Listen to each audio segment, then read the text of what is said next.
All right, everyone, welcome back to Sneaker Impact News. I'm your host, Bryan the Botanist, and today I have a very special guest, Sophie Ringel from Clean Miami Beach. Welcome, Sophie. Hello, welcome. Such an honor being here. Thank you for having me. We're super excited to have Sophie here today, guys.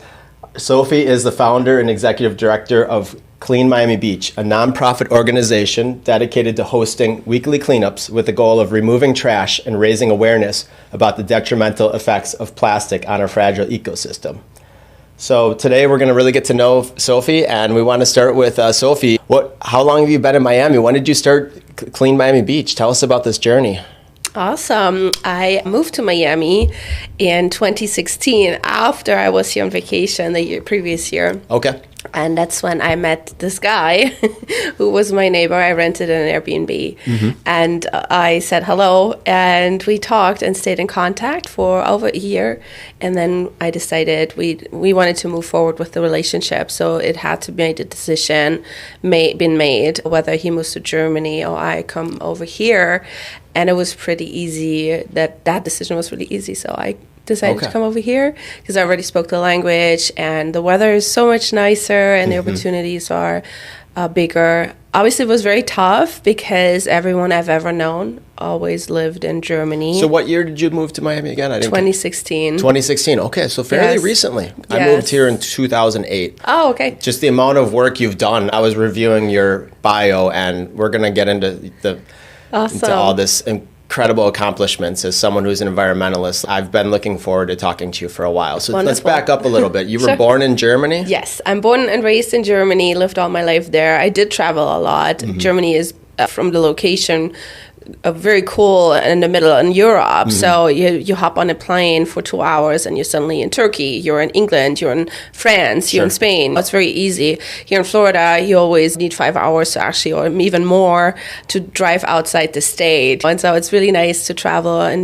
Europe. So you got to travel a lot growing up? I did, yeah. And I also lived in New Zealand for a year. Oh, wow. Cool. Which was great, right after school, after I finished studying and everything. And that was the best time, honestly. You're very naive, you want to learn, you want to explore the world, and I got to use this opportunity, which I'm so extremely grateful for, to go to New Zealand for a year. Yeah. Amazing. It was really awesome. Okay, so were you an environmentalist as a child? Unknowingly, I was, because in Germany, we don't do all the single-use plastic here. Okay. When I moved over here, I was so shocked. It was, wow, so much everywhere. Everything is single-use plastic. In Germany, we don't do that. I don't ever had to eat a meal with a single-use plastic fork. We use reusables. And we also, when we go to Starbucks and we dine in, we have our coffee there, we get regular mugs, not to-go containers. So there's just different policies in Europe in general for businesses. Culture, it's education, it's everything comes together. We in Europe is just more aware about resources and about conservation in general. And I do remember whenever I went on a hike or walk through the woods with my father, we always picked up trash, but I never really realized that until I moved here that this was a thing. But we always helped the environment by just removing.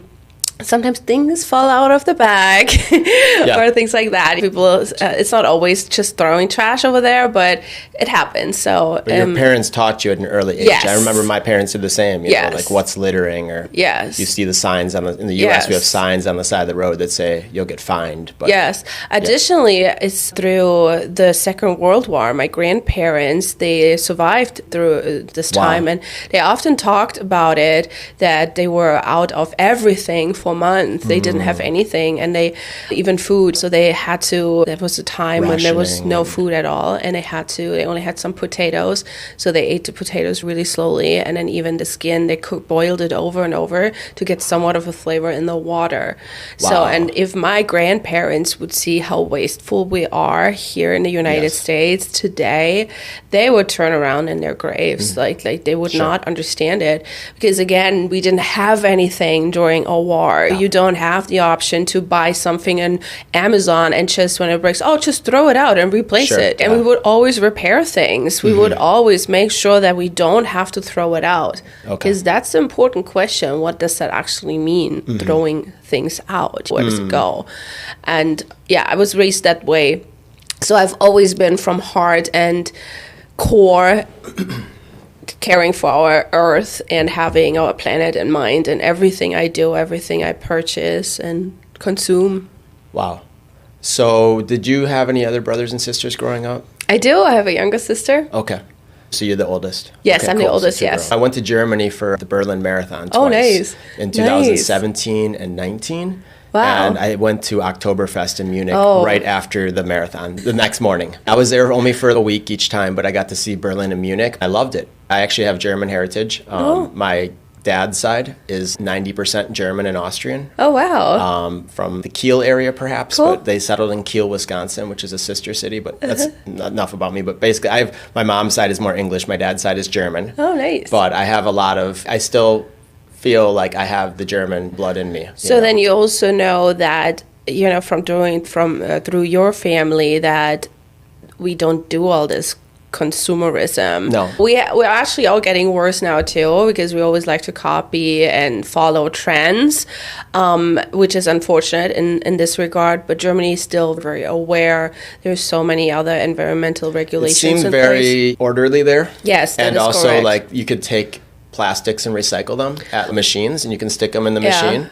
Yeah. And I thought that was really cool. And just in general, it just seemed like it was a cleaner place to visit. Yeah, it's definitely more organized. That is correct. Everything is regulated, and there is a place for everything. The air quality was good when I was there. So, and generally, I think I think of Germans, I think of and Norwegians and other countries. Yeah. I think of environmentalism. Yeah, most countries in Europe do a pretty good job. Yeah, that's awesome.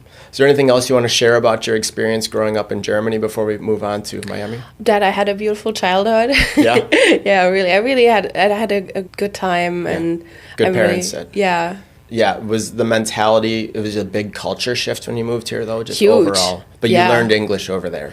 I did, yes. Okay. In Germany, you get taught English at school, and then you have the opportunity to do your graduation in English, and then I went to New Zealand. I always loved watching movies and their Tell us a little bit about New Zealand. What took you there just to explore after college? Yeah, really just that. Finished school and you finished your education. What do you do? What are you going to do with your life? Obviously, there were no kids yet, no home, still living that's not really true. I did have my own home, but still, what are we going to do with our lives? Sure. So let's go explore. Like see the jungle. Yeah. Cool. When I think of New Zealand, I think of wilderness almost. Yeah. Did you get to go out in the parks, or were you in the city a lot too? You got to see. Is it very stunning? It is extremely stunning. I kept saying, oh my God, this is so beautiful here. Oh my God, this is so beautiful here. So at one point I was so spoiled by nature's beauty that at some places, when I think about it, it's crazy now, but at some places, oh yeah, it's pretty nice, but I've seen nicer. Okay. Sure. But it really, New Zealand we get spoiled in Florida too. Like I've gone to Key West a bunch in the Florida Keys, and we just see it. And same thing with the ocean. People come here and they're like, oh my God. And it's so gorgeous, as we are going to talk about today. It's so important. Yeah. So let's fast forward to Miami, 2016. Yes, correct. Where and how did you start Clean Miami Beach? Tell us about the formation of that. Sure, yeah. That was in 2019, actually. I moved to Miami Beach then and went for walks after work to decompress, to recharge, to enjoy nature, to really be here for the reason that I moved here. And I walked along the dunes in Miami Beach, and all I saw was single-use plastic, especially along where the sand reaches the dunes. And it was full of plastic forks and plastic bags and plastic straws and the wrappers that go around the straws and the utensils.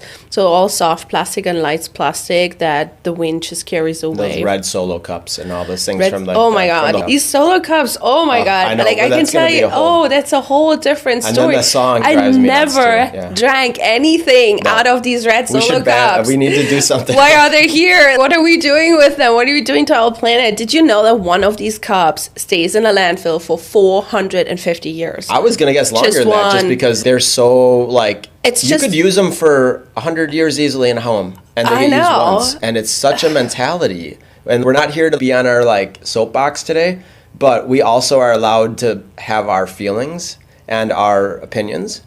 And it's just ridiculous because as Flotopia and some of these other events and just spring break and parties, people are drunk and they're just throwing them on the ground. And they're leaving stuff on the beach that's perfectly usable because they are drinking a lot of alcohol. But even at home. Or they're just young and they don't know better, or they're just partying too hard. But I must say everywhere. It's not just on the beach. No. In every office I've worked here, there's red Solo cups. Sure. In every so it's a matter of convenience or something? In every fair I go, there's always Solo single-use plastic cups. And it's just a thing here. That you don't see in Europe. No, you don't. Or also, when there's a countries. gathering at home, there's a birthday celebration or a graduation, anything, there's always single-use plastic at homes. I don't understand. It's really, and the huge really amounts sad. of plastic bottles that they buy, and the cases of them, I see it all the time when I do a lot of events, and I'm trying to stay away from ever buying plastic bottles. I am a cross-country coach, and I won't buy them for our events. We do 5Ks. We only use like big jugs of water, like the big Gatorade coolers, and I'll buy the paper cups and stuff like that and compostable things. But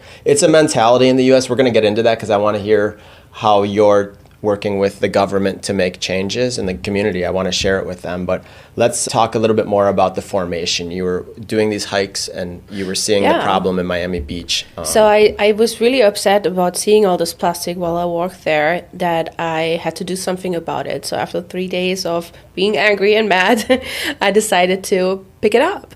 So I did, and at the beginning, my husband, we always walked together, and he was not so happy about it. And you were living in Miami Beach, too? Correct. We were living both in Miami Beach and together.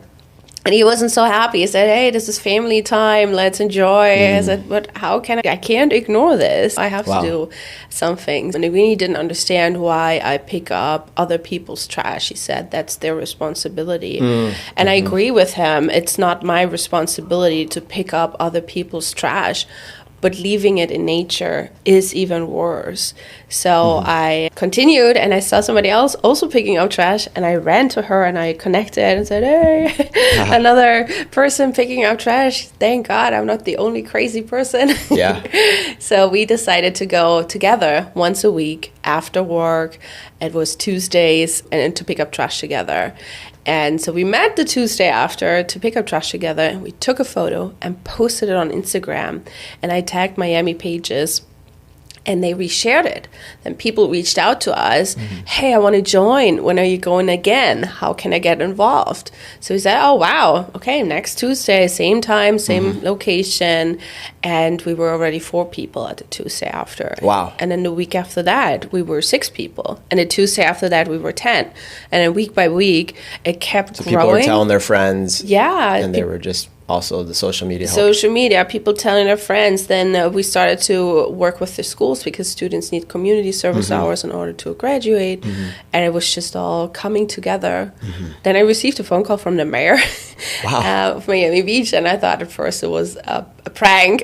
I said, who are you? And he said, don't you know me? I'm the mayor. And I was like, oh, okay. Yeah, so he gave me a recognition for the work that we have been doing. And just one thing led to the other. That's incredible. So I was looking through some of the stats, which I've heard about you for a few years now. I've heard the name Sophie, and I'd heard of Clean Miami Beach, and I'd seen the cleanups on social media. And I moved away from the beach about 4 years ago, but I lived there from 2008 to 2022. So I guess about 2 years now. I live in Miami right now, near Little River, and I do a Little River cleanup. Awesome. We do it once a month on Saturday, and it's just me and a couple friends right now, but we're on kayaks and we're out there, and it's near where the manatees and everything are. But I lived in Miami Beach for 15 years of my life, and I coached there at the Hebrew Academy. And nice. I worked on Lincoln Road at a wellness company for 10 years and worked at restaurants in Miami Beach and running stores. So I led a track club there for 10 years. So like intimately love Miami Beach. Consider myself a local, even though I don't live there anymore. I still swim there at the pools because I still have an ID that says Miami Beach. Shh. But I'm just so impressed with some of these stats at what you have done in a short amount of time. I myself used to walk the beach and clean up with friends and by myself. Just like with one friend that might be hanging out with me. Wonderful. We'd be down at the ocean, and we'd be, and we do it every time we go to the ocean, me and my friends in general, my closest friends and I. It's usually the most mindful people, and we just, when we're there, we want, if we see trash, we're getting it into the bin. If we're on the towels on the beach, and there's something within 50 feet of us, or we're out in the surf, we're picking it out, and we're just trying to get the little bit we see that's near us. Or if we're going for a walk on the boardwalk and we see some plastic cups that are in the dunes, like you're saying, we try to get it into the... So a lot of people are doing it, but not doing it together. Well, is what I think. Not a lot of people, great. not thousands of people. I'm just saying there might be dozens of people. Oh, I or love as you've seen, the people that are coming to your group might have been those same people that just were doing it on their own, but weren't doing it as much as they would do exactly it with you. That's exactly what we want. You brought them together. We want to have multiple cleanups happening, or just single people who walk along, just pick up your trash or pick up trash that you see on the way. That's the whole point. Keep doing it when they're not even at the cleanup. Right? Correct. And not everyone always has to come to the cleanups in order to make a difference. It's actually the small things that have a ripple effect and that are making a bigger impact together. True. Yeah. But so what you've provided is structure and also teaching them. And we're going to get into that. And I want to hear about how you guys do it and the best practices is what I like to call it. But first, I want to talk statistics. To date, Clean Miami Beach has conducted 368 cleanups. Wow, you're approaching 500 soon. Inspiring and educating 15,200 volunteers and resulting in the removal of over 100,000 pounds of debris from Miami-Dade County's beaches, parks, and waterways. And most recently, and gotten a ton of media coverage, I'm seeing here, Miami Herald, New York Times, ABC, CBS, Fox News. Wow, and New Times. Just so many amazing and awards. You won the Badass Woman of the Year from the Miami Chamber of Commerce in 2020. So the recognition and the stats, 106,000 pounds of trash. Tell us about how it got to this level, because you went from 2 to 4 people to being called by the mayor. Yeah. How did that happen? Was there a certain moment? Was there some steps along the way that just really were key moments? Yeah, there was one key moment. That was in December 2019 when we were 140 people at one beach cleanup. Wow. And we were not a nonprofit at that time. I had already thought of the name Clean Miami Beach, and I had already called us Clean Miami Beach and started to print little flyer and because you're a graphic designer. We didn't mention that. That's my actual education is graphic design.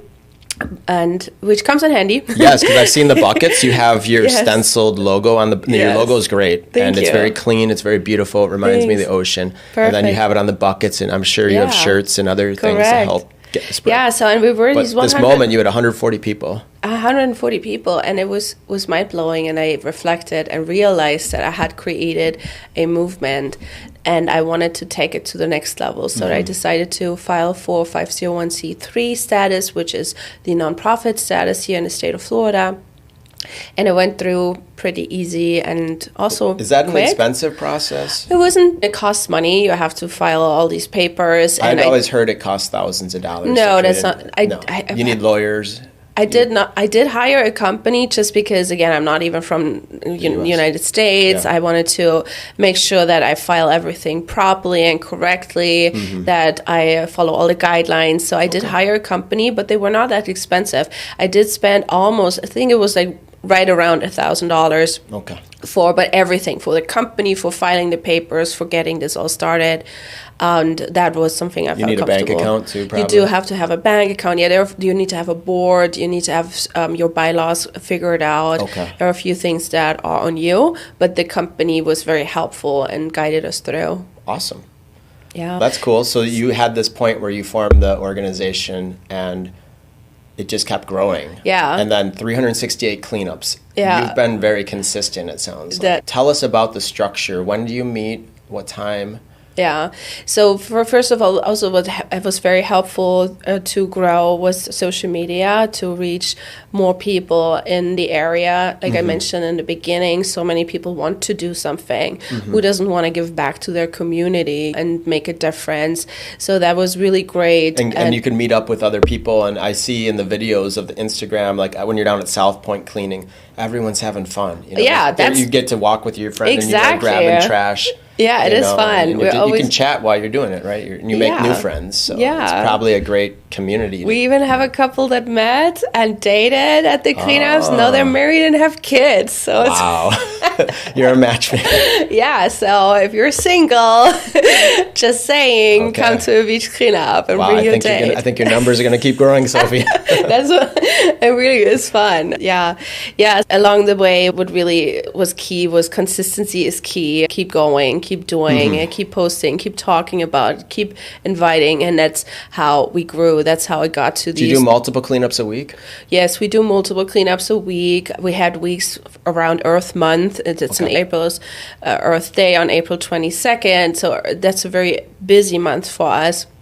We had, I believe, like cleanups every other day. Wow. Sometimes it also happens when we have 2 cleanups a day. That's not really my favorite because I would like to, it is exhausting and I would like to focus on one, but sometimes we can't avoid it and I'm not going to say no to a cleanup. So it happens to happen sometimes that we have 2 a day, but usually it's around 2 to 3 per week. So when I look at last year, we did 90 cleanups in 1 year. That's in 56 weeks. Yeah, that exactly. But this year will be even more, which I did not think it would be possible, but I have a very great team. So that's it. I'm sure you try to be at all of them, but you eventually can't. And eventually it's going to grow outside of Miami and other parts of Miami, which we can talk about. Actually, that's something brand new, still in the making, but I'm going to share the news that we're going to launch Clean New York City. Wow. Which I'm very excited about. Really? That's huge. That's big. Yeah. That's big news. So that's going to be part of the organization in the sense of your community. You will be able to work with both together. And there's such a connection between Miami and New York, too. So that's and it was also the reason why we chose the name Clean Miami Beach, that it is adaptable to any city, to any place, and eventually the planet. It's a model. Yeah. It's a model. That's really cool. So tell us more about what time you meet and how long the cleanups are and some of the best practices and some of the things people do there. Yeah, for us, it is pretty easy. I choose a cleanup location from experience now, but anyone can do a cleanup anywhere because there's trash everywhere. They can organize a Clean Miami Beach meetup? Oh, yeah, totally. If they see an area like... Yeah, so that happens often, too, that people reach out to us, hey, I'm here at this area, it's really bad, can you guys do a cleanup here? And then I scout the area, I figure out if there's a permit needed, who is in charge of the area, is it city, state, private, what is the deal?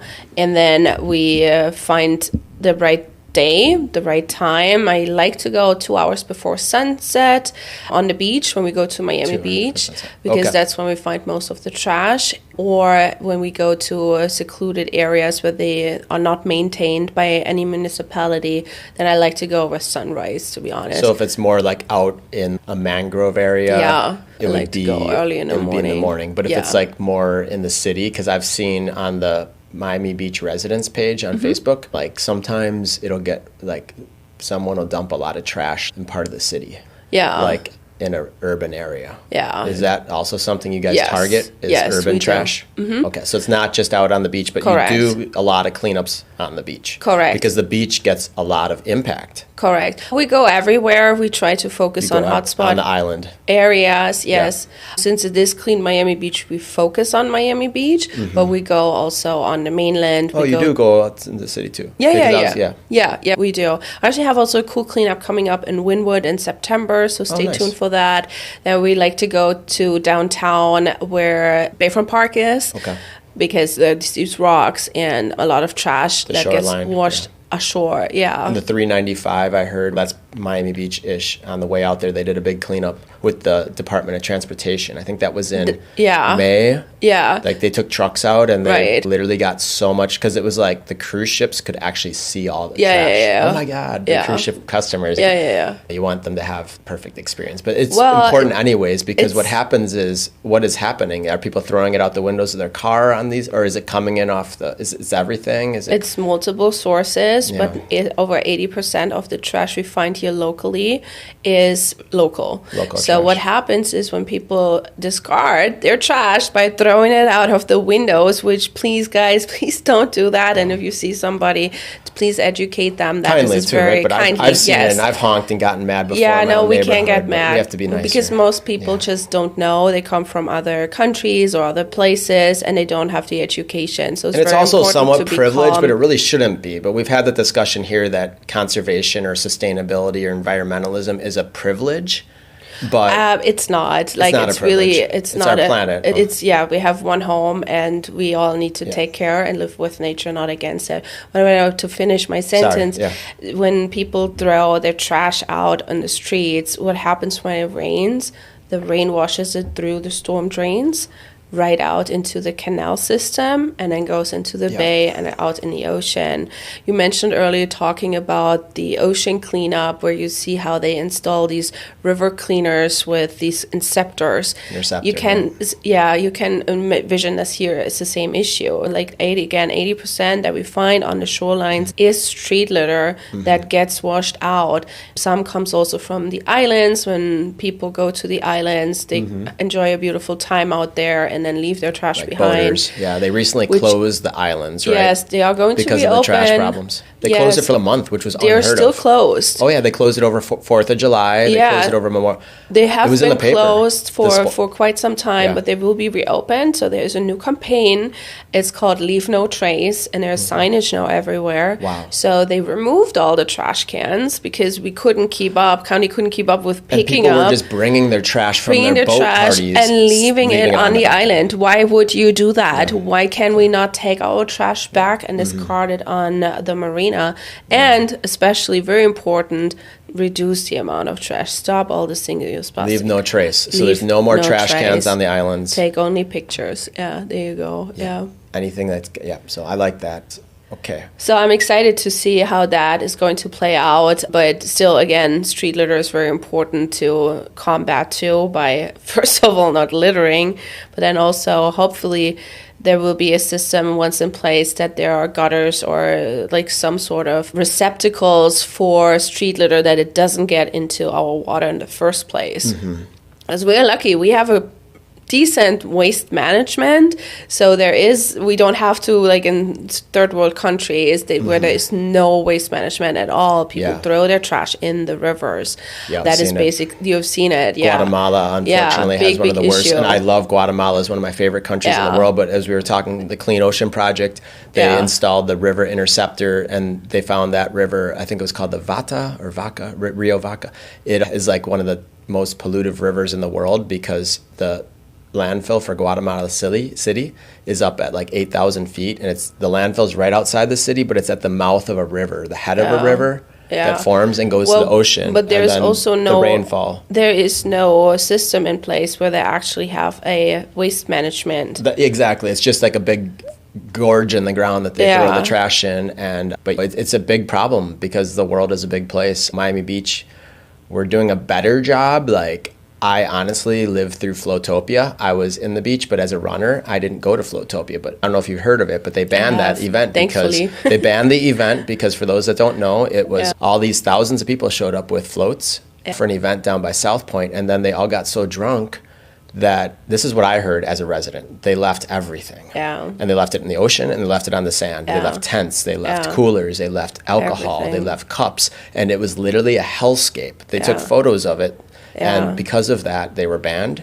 Which is very unfortunate. This is why we can't have nice things. I would have loved to be there. I would love to have this today. But people are just so irresponsible. Everything is so cheap. And then there's Amazon. We need better education. Let it go. Something has to change in the culture. Because I agree. It's just such a party culture still of like alcohol and plastic floaties. Let's make floats out of something besides plastic. Make them out of bamboo. But especially, really, people need to learn and understand to preserve the things they have and stop creating so much waste. So taking personal responsibility. Oh, yeah.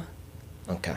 I hear you. It's a big thing where I think the groundswell is making a movement in Miami. And as I was looking at your document more here, Clean Miami Beach got recognized and for having Clean Beach Week from July 1st through 7th in 2022. And this year, in 2024, July 1st was proclaimed Clean Miami Beach Day. Which is so cool. By the mayor, Steve Miner. That's cool. So you guys have your own day and week. And it's in July, and it just happened, right? That would have been 2 days ago, 3 days ago. And then really big news I wanted to mention and talk about before we get into some of the lessons learned is that the state of Florida recently banned balloons, the release of balloons. Can you tell us how Clean Miami Beach got involved? Because I was seeing in the news and on social media that you guys had a big part in getting the governor to sign that bill recently, which just went through like a month ago? He just signed it last week. Okay.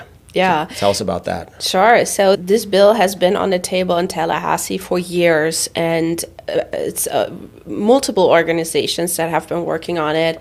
Activists, groups, and even legislators have been trying to get this passed again for years, but every year it died somewhere along the process. And this year we were presented with the opportunity to actually go to Tallahassee to lobby for this ban and also other environmental bills. And we spoke to over 7 representatives, with senators and state representatives, to encourage them to please vote yes and to please co-sponsor. And I was really surprised that there were actually 2 of the state legislators we have visited that signed onto that bill right then and there, which was great, because the more co-sponsors a bill has, the more likely it will pass. Okay. And then it passed through all the committees, which was amazing. How much work did it take in lobbying? Was this like multiple visits, or was it pretty quickly that you got the message across? The visit was just that one day, but there is so much work. You personally visited the offices? Correct. I personally went there and I personally spoke to them. And other organizations? And with other, we were there on a day off with Surfrider. I was about to mention, I have my friend Seth Bloomgarden. Perfect, is part of he's part here of in Miami, right? Yeah, so it was they were involved too. Surfrider, Oceana, Debris Free Oceans, and many volunteer cleanup, many other organizations come always together and advocate throughout the year, because it's not just going on that one day. It's so much work over years. Again, it was really important, which entails documenting, which entails reporting it, putting up on social media, educating the community, calling this local state representatives too. We have commissioners in the city of Miami, in the city of Miami Beach. We have mayors all over, even in all the districts in Miami. There's a mayor in Doral, there's a mayor in Kendall and Pinecrest, and so on. So speak to those people too, which we also did over years. Again, this has been a really long process. And to get back to this year, so it finally passed all the committees, which was a big success already, but then it had to go through the House, and it voted yes. They voted yes for that ban. And then it had to go through the Senate, and they voted yes too. And then what happens? Then it goes on the desk of Ron DeSantis, of our governor, and he can either veto a bill or sign it. Okay. And during that process, we were a little nervous, because he just didn't sign it. It has been sitting on his desk for weeks. So what we then did, also together with the Ocean Conservancy, with Surfrider, with Oceana, and all the other organizations, so many involved, that's when we did a big call to action. We recorded social media videos, how we called the office of Governor Ron DeSantis. In the beginning, I was a little scared on what am I going to do, what's going to happen if I call there. But it was so awesome, so easy, and so simple. So his staff is who you literally mainly just to? Call. There's a person answering the phone. How can I help you? And then you say, hi, my name is, and I'm encouraging to plead 321, which was the ban of intentional release of balloons. So we got so many people to call, which was great. And I believe that definitely adds on to the decision making. And and then last week he signed it, and it's now a law. State law. Yeah, in a whole state, which is so cool. So you're no longer allowed to intentionally release balloons. Is it a certain amount? Is it like it's 6 or more? It's any amount, even any one? Amount, yes. So for weddings, they encourage you to Correct. use environmentally friendly. Like I saw, like you could use like colored flower, or you could use like flower petals. Yeah, but real flowers, please don't use the plastic ones. Please use real flowers. Because people want to celebrate certain times, but which is fine, but we don't need balloons to celebrate. And what happens with the balloons? Let's tell people real quickly, because I know, but what goes up must come down, right? So you let a balloon go. I do understand why. Don't get me wrong. And I must admit, I don't think I've ever said that publicly, but I did let balloons go too. I was a teenager. I was guest at a wedding, and it was a thing. And it's still a thing in Germany. That's what Germany needs to step it up, to let balloons go. And here in the United States, we love to do that when somebody passes, to wish them the last nice wishes. Sometimes people write little notes on the balloons. And I do understand it's a very emotional, very beautiful and sensitive act of togetherness. Sometimes it's an accident that it gets released. Sometimes accidents are not included in that ban. It's about intentional releases. Like a gathering. Correct. About all the things that we just spoke. So if someone accidentally lets go of one, that's not included in that ban. Your accidents happen. It's intentional releases. And if you're under 6 years old, you will not. It does not apply to you. It does not apply to you. Yeah. So. But tell us that the balloons land and then marine life eats it. Correct. Right? Yeah. So it's one of the most common things that is found, I heard, on the beach cleanups. Yeah. This year. But it could land in the Everglades too, right? It could land anywhere. Yeah. They fly all out in the ocean too. So actually, the Miami-Dade Sea Turtle Program, they have picked up more than 1,200 balloons just since this turtle nesting season, which started in April. Okay. It's incredible. What? This somehow is insane. And they find them in the stomachs, yeah. Yeah. So what happens to animals? Turtles think it's a jellyfish. They eat it. What happens to birds is the strings attached to the balloons. They go around, wrap around their wings and their beaks, so they are unable to fly and starve. And who also is affected by it are cows. And that was one of the reasons why this bill actually got passed, because the cattle industry was behind it too. Oh, wow. I didn't realize that. So many cows suffocated. We're just trying to eat them? Eat them, yeah. Wow. And nobody who wants birds will eat them too, I'm sure, if they can. Birds, a lot of birds, again, like the strings get entangled. They get entangled in them. So what people don't want to do is they don't want to accidentally kill wildlife while they're celebrating. So that's where the education comes in. That's what happens when you let a balloon go. And if I personally would have known how damaging it is to our wildlife, I wouldn't have let those balloons fly at that wedding that I went as a teenager.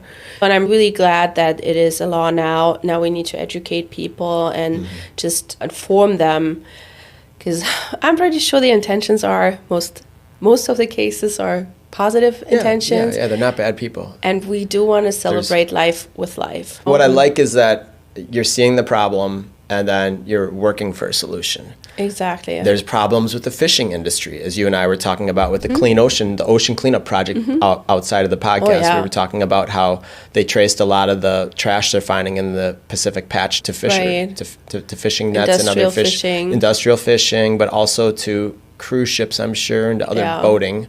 It's not necessarily coming from the shoreline as much as it's coming from. So if we look at the trash we find here locally in our shores, that trash is 80% local. So that really comes from us. But if you're out there in the ocean and in far remote islands, you do find a lot of industrial fishing nets, which we find here too, don't get me wrong, but it's not as much as it is out in the ocean. So what are, some of the things? Are you finding straws still? Because I know Miami Beach banned styrofoam years ago, right? Miami Beach and Surfside and Coral Gables, which are some of the most mindful communities. I know Coral Gables, we've worked with Clean, the Keep Coral Gables Beautiful, and then the city of Coral Gables we've had discussions with, and we've gone to their Earth Day and their sustainability village at the farmers markets, and they're great and they're super committed. And Miami Beach seems to be very committed too, in that they've banned plastic straws and styrofoam. What else? Single-use plastic bags? No, bags, unfortunately, we're not allowed. We're banned. They tried to, right? And we're banned from banning. They were preempted. Preempted means we're banned from banning plastic bags in the state of Florida. But the successes are the styrofoam, which is very important because styrofoam is the most toxic form of plastic there is. There are so many chemicals. And that it won't break down either. Toxins chemicals in the styrofoam, and it never breaks down, like you said. So it's very harmful. So please, if you use styrofoam, please don't. It's really bad for your health and for the environment. Yeah, and demand places, in a sense, demand nicely that please, I want to keep being a consumer here or a customer, but can you use paper? Yeah, right? Like, because the paper is a very... Reusable is the way to go. We always want to think of all the resources that we need to... Bring your own... Bring your own cup, bring your own bottle, have your own cups out when you have a gathering. That's the ultimate way to go. We want to reach zero waste in one way or another. What's very important to understand is that the average American produces around 4.9 pounds of waste per day. Okay. But in Miami-Dade County, it's almost 8. Oh, wow. Per person. 8 pounds per person per day. Okay. I didn't know those statistics. A horrible statistic. It's a horrible fact. It has a lot to do with the hotels and the tourism industry, but also with what I've personally seen, all the single-use plastic that are used in offices and homes where there are reusable items available. It's always better to use reusable. Okay. But yeah, to go back to the city of Miami Yes. Beach, to the ban of the straws. And what's also banned in the city of Miami Beach is the use of balloons at marinas, beaches, and parks. So you can't even take them outdoors because they could fly away. I saw the signage on Miami Beach and 71st Street Beach when I was there, and I'll have to, just a super quick story, is that my friend and I, this was about a month ago, 2 months ago, it was before the bill was signed.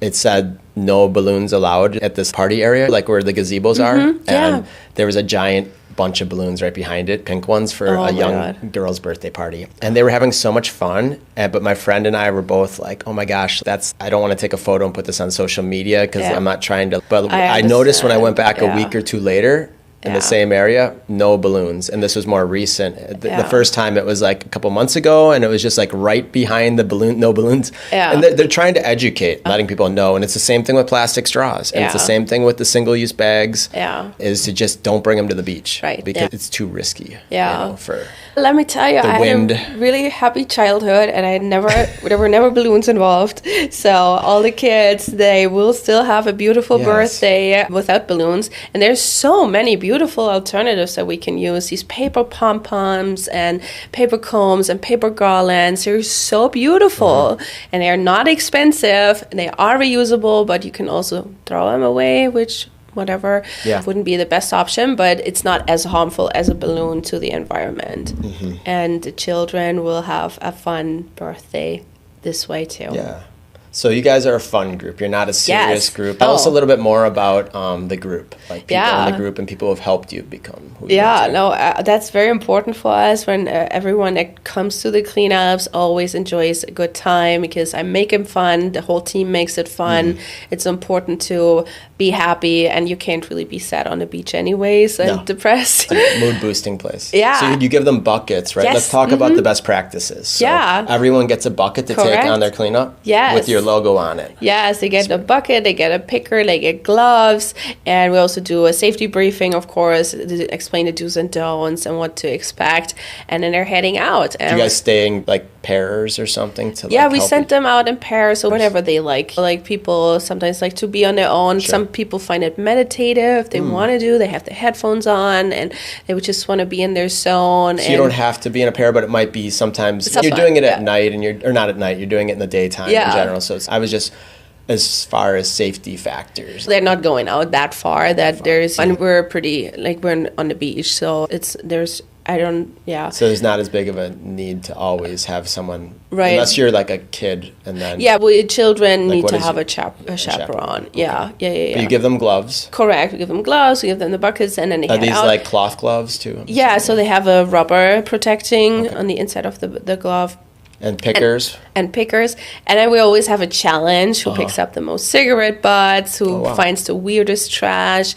And now recently we have a small baby turtle as a little turtle thing, and we hide it. So and the volunteer that finds it, that gets a prize too. So people, a lot of companies, so we have also corporate team outings, and they sometimes have competitions with their teams. So the sales team and the R&D team and HR are against each other. So you have corporations and businesses that are actually bringing people out to clean. So tell us about some of the companies and brands you've worked with. Oh, so many amazing companies. My favorite cleanup was with Shakira. Oh my God, I was not expecting this. I know. You didn't put this in the bio. Yeah, I need to put that in the bio. Yeah, Shakira, she personally didn't join the cleanup, but her team, and it was in her name, and it was branded by her for her song. She released a song last year. I need to look it up. Was that the one that... Copa Vacía. It's the empty cup, and in her video, she's a mermaid lying in a ton of trash. So she wanted to raise awareness about how much plastic and trash there is in the ocean, and we need to do something about it, which was really great. So it was perfect for us. Yeah, that was my favorite brand, basically. That's got to be also one of those moments where you're like, wow, Shakira's team just asked to partner up with Clean Miami Beach. When they called, I was like, wow, what? Is Messi next? I know. When Messi signed in Miami and everybody did those memes where Messi was at Publix and Messi was everywhere. I'm sure you've seen it. Yeah. We did one too where Messi was at the cleanup. Nice. And he's warmly invited. So Messi, if you're hearing this, please come. What other brands and companies have gotten involved? Yeah, big local companies like in hospitality. We had Groot Hospitality and other companies. And we love to work with Lifestyle Miami. They're great. Yeah, amazing. Only Dade joined us too. And other local offices. But big brands, we had Amazon, we had T-Mobile, we had Deloitte. Yeah. I need to look it up, honestly. Those are all great real big. to hear. Oh, Cisco's a big. Figma. Wow. So when you hear some of these names. La Mer, Shiseido. That's La Mer. Paramount did a cleanup with us too. Yeah. Production and. Tiffany & Co. Wow. These are sectors that sometimes get a bad rep. I want to name anyone in particular. I'm just saying that, like, when you hear of a bigger company like Amazon, sometimes people just think the worst. Yeah, so I understand it's good to hear that they're actually getting involved too. And I do understand why this is just greenwashing. This is just for them to look PR, good and PR. So that might be to some extent true, but I am welcoming every opportunity that I get from. So we're also same with PepsiCo. We also had a cleanup with PepsiCo, and they are one of the biggest polluters. But I see every cleanup with any client as an opportunity to get them out there, to actually get them to the beach. Yes, they know, but it's always a difference when they actually see it. When they see how much plastic there is in the ocean, how much gets washed ashore, how many smaller pieces of plastic get washed ashore that had already broken down, and also to be outside, to be in nature, to connect with nature, to see to the ocean, to see the beauty of the ocean. It is so important that we remind even those, hey, we all have this planet as one home, please do better. Yeah, because it's so impressive when you're at the ocean, like how powerful and big it is. Yeah. But also just how beautiful Miami is and our world. I'm from Wisconsin, the Midwest, and it's beautiful there too. It's beautiful everywhere, but it's just important to take care of your home. And our home is the entire, our founder says there is no planet B. Exactly. You know, kudos to the founder. He's so right. There is no planet B. And that's what I mentioned earlier when people say, oh, let's just throw it out. Where is that? Yeah. Is that the landfill? Is that a better place for the things? It's really important to look at the earth as a whole and see that there is no such thing. Kind of like ignoring the consequences. Yeah. I don't want to have to deal with this anymore. Exactly. I mean, what do we do with a mattress out when we're done with you it? know? Like, what happens to all the stuff that people buy? Exactly. You know? Yeah. Clothing. You should recycle. You can grind clothing, as we talked about, and make new clothing out of it. And you can grind plastic and make clothing out of plastic. But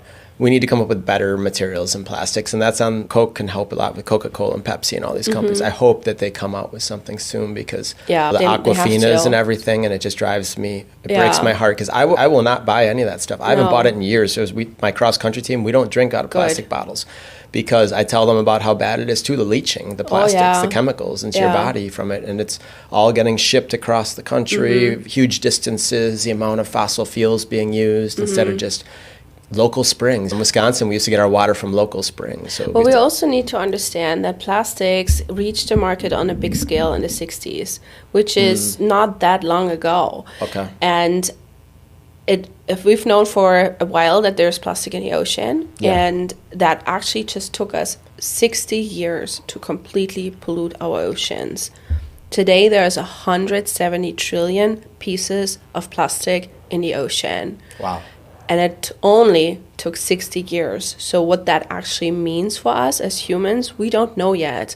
There have been now, recently, the new studies came out that there is microplastic in the human placenta, in unborn babies, in our brain, in our blood, everywhere. Yeah, reproductive organs everywhere, Yes, Like what that means. Embryos, like you said, placentas have it. It's just crazy. It's what that means for human health, we don't know yet because this is brand new data. But what we do know is that we really must change and it can't be good. So the ultimate goal, again, is to switch to reusables, to preserve the things we already have and reuse them instead of creating more waste. Agreed. What are some of the biggest lessons you've learned as the executive director and just along the way since you started this? So impressive, 2016 to 2024, it's 8 years. That's when I moved to Miami. Okay, Miami was 2019. It's 19. So we just turned 5. Okay. Yeah. So 5 years of growth, 4 to 5 years. What are some of the biggest lessons you learned? Because I'm sure there were some hardships along the way too. Yeah. What were some of those? Hardships is always funding. That's always our biggest topic as a nonprofit. We depend on donations, so there is no such thing as, oh, we're getting money from whomever. No, we do depend on donations. So that's something that's really hard. And lessons that we have learned are actually all good lessons, because we understood that if consistency is key and that every person can make a difference. In the beginning, I often felt overwhelmed when I saw all this trash, and then I came back to the same location and the same trash was back. It was just a week past. And happens today still. It can get overwhelming. What am I going to change? Yes, and you can also get depressed and overwhelmed when you think about climate change in general. How am I going to make a difference? And what we have learned, that every single action, no matter how big or small, matters, because they all add together. And it does inspire others. It does. Look at the numbers: 106,000 pounds of trash removed, and that's just, we are all just one person. And when I say in a restaurant, no straw for me please, yes, it's just that one straw, but what if other people do it too? And they do. And you need to mention it when you're ordering it, right? Because sometimes they'll just bring it if you don't, and then it's almost on you. You got to mention it nowadays. Yeah, like, you have to say it right away. And nicely too. We don't need to just. I would prefer no plastic. Yeah. Because I'm saving the turtles, I always say why I don't want a straw, just so that they understand too, and that they hear it more and more. And so that's definitely something we have learned over time, is consistency is key, and go for it. Do really help protect the ocean, be mindful, and everybody around you saying, oh, you're stupid, you're like, that doesn't change anything or something. Yeah, do you get any nasty messages ever? I'm sure. Yes, we do. There's always haters everywhere, but that's okay. At least we get the conversation going. Okay.